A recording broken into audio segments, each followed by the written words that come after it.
The best learning practices are not intuitive. In fact, most of what we believe about the best ways to study are absolutely false.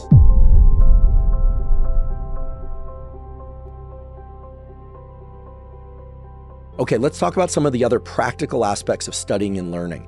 I know a lot of you out there who want to learn and want to come up with the best studying strategies are trying to think about how to structure your day or how much to study or when to study. Let's get the most important things out of the way first. Neuroplasticity and learning, that is, converting your studying efforts into retention of knowledge, is a two-step process.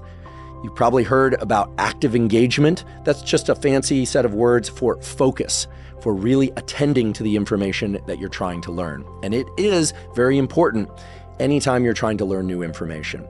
In fact, it is the process of being focused and attending that cues your nervous system that something is important, that something's different about whatever sensory experience you happen to be having when you're focused and attending, whether or not it's the information you're hearing or that you're looking at, or both.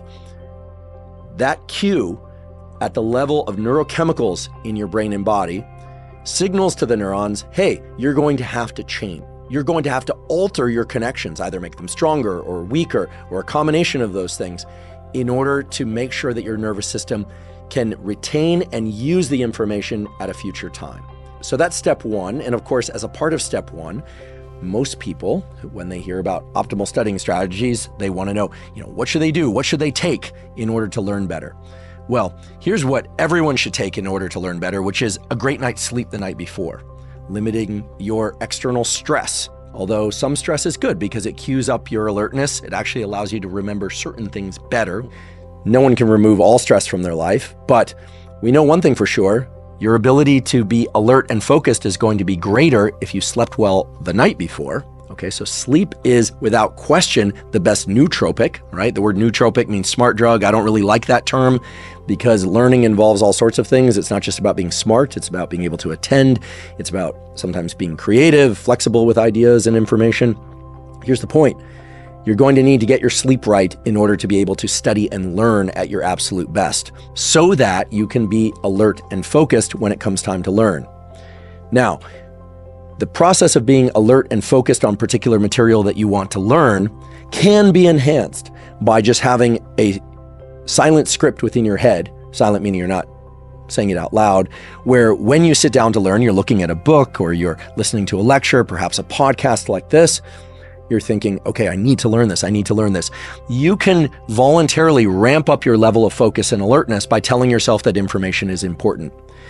Don't be a passive participant in learning. This is the basis of active learning, by expecting the information to be so interesting that it pulls your level of attention and focus out of you. Rather, learn to engage your attention and focus voluntarily, volitionally.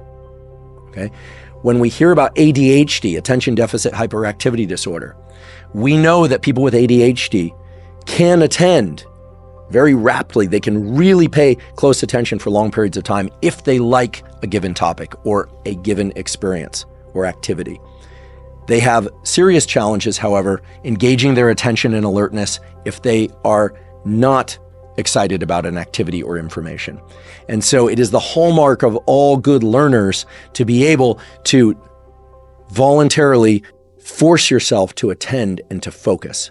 And when I say force yourself, that means a constant bringing back of your mind's attention to whatever it is you're trying to learn. It is meant to feel difficult. I say meant to feel difficult because that strain that you feel, that encouraging, or in some cases forcing yourself to attend, sometimes even putting on a hoodie and hat, literally putting blinders so that you can only attend to the material right in front of you. That straining that you feel reflects in part the release of neuromodulators like epinephrine, adrenaline in the brain and body, which serve to cue the neural circuits that they need to change at a later time. Okay, so the strain that you feel in trying to learn, the strain that you feel in forcing yourself to learn how to focus, that is good. That's a cue to your nervous system that it's going to need to change, that neuroplasticity needs to take place. Think about it.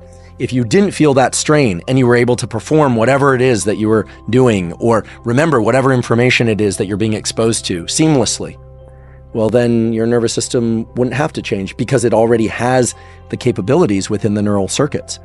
So that strain that you feel, that agitation, is great. That's a cue that you are learning, or that you've set the learning process in motion.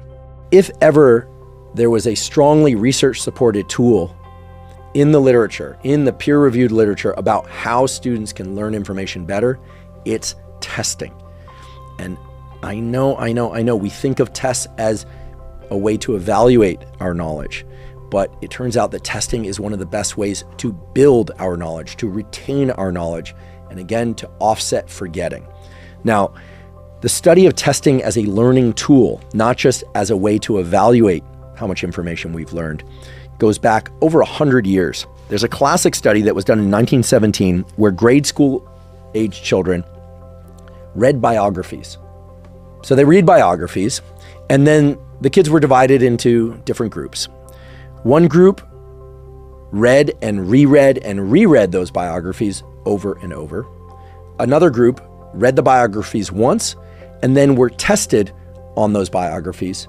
But get this, they tested themselves on those biographies simply by having to think about the information that they had read and trying to remember the information, like what was the biography, who was the person, who are they married to, what did they do, when did they go to school, what did they do in school, what did they do in the world, what role did they play in life.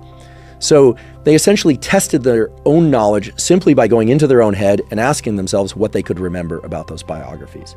Now keep in mind here that even though it's fairly apparent that reading a biography 2, 3, 4 times might seem more passive than testing oneself on a biography that they had read just once, right? You could imagine that thinking about the biography involves more effort, and indeed it does. But keep in mind also that the kids in the second group were only exposed to the biography once. And yet, when you look at the percent of accurate recall of information from those biographies, the children that read the biography once and then made a deliberate point to think about that biography in their own mind, to effectively test themselves on that material just within their heads over and over, but an equal number of times as the kids that read the biographies directly on a page over and over, vastly outperformed the kids that read the biographies over and over. And this is not just for sake of remembering more volume of material, but also accuracy of recall of that material.